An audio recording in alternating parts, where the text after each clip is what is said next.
읽어주는 교과 다섯째 날 7월 22일 목요일 하나님의 빛을 반사하는 자들. 부끄러운 잘못을 겪고 그 일에 대한 용서를 경험한 후에 우리가 할 수 있는 가장 자연스러운 행동은 아마 그런 일이 있었다는 사실 자체를 잊고자 하는 것일 것이다. 실패에 대한 기억은 고통스러울 수 있기 때문이다. 다윗은 자신의 쓰라린 경험을 어떻게 하기 원하는가? 시편 51편 13에서 19절을 읽어보라. 그릇이나 귀한 화병이 떨어져서 깨지면 일반적으로 한숨을 내쉬며 깨진 조각들을 버리게 된다. 일본 전통 예술 가운데 킨츠기라는 것이 있는데 이것은 깨진 도자기를 복원하는 예술의 한 분야이다. 금과 은 같은 귀한 금속을 액체로 만들어서 이것을 이용해 깨진 조각들을 다시 붙이고 이를 통해 아름답고 가치 있는 도자기를 새로 만드는 작업이다.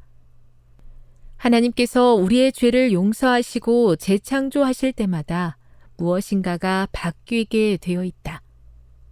하나님의 귀한 용서가 우리 삶의 부서진 부분들을 다시 하나로 붙여주신다. 그렇게 변화된 우리의 삶이 하나님의 은혜를 나타내게 된다. 이를 통해 우리는 하나님의 확성기가 된다. 내 혀가 주의 의를 높이 노래하리이다. 우리는 스스로 고치려 하지 않고 모든 것이 자동적으로 개선되기를 기대하지도 않는다.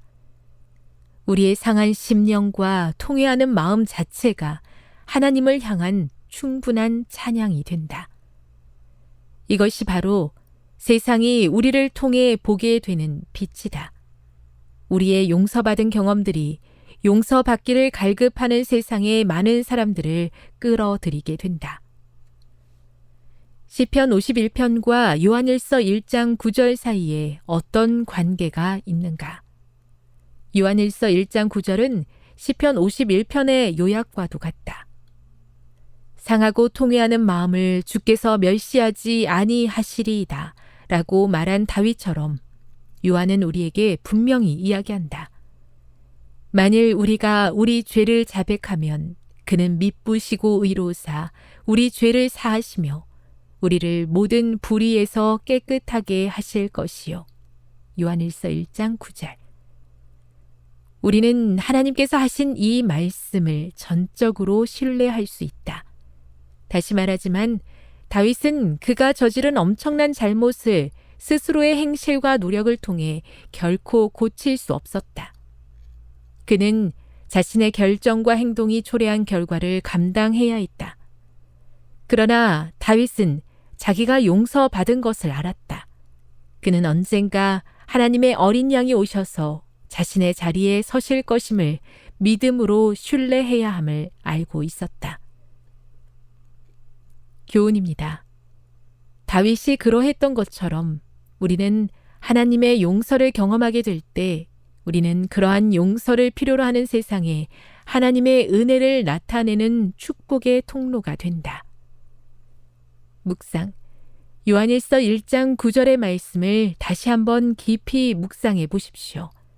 다윗은 여기에 기록된 약속을 어떻게 경험했나요? 적용.